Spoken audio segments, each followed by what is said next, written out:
You know, say, you know, say, the first me I call this number here. Yeah, man. Yes, yes.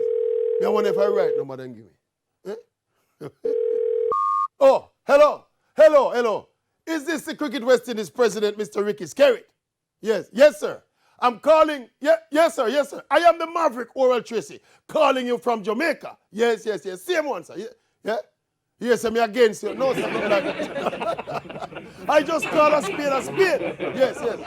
Well, Mr. Skerritt, in another 2 or 3 weeks, it will be 1 year since you took over the presidency of Cricket West Indies. Are you satisfied with your progress?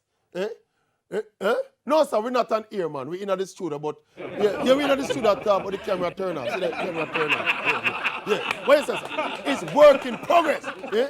And we must be patient. But Mr. Skerritt, let me give you an example, sir. The West Indies women's team in the last 2 T20 World Cups before this one, they won in 2016 and reached the semi-final in 2018. Now the same team with the same players get knocked out in the first round.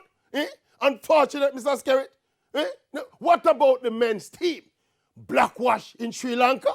After all the hullabaloo with the return of Phil Simmons as the coach and Kieran Pollard as the captain. Mr. Skerritt, you know what? You trick the Caribbean people. Yes, sir. All the hate, you hate Dave Cameron.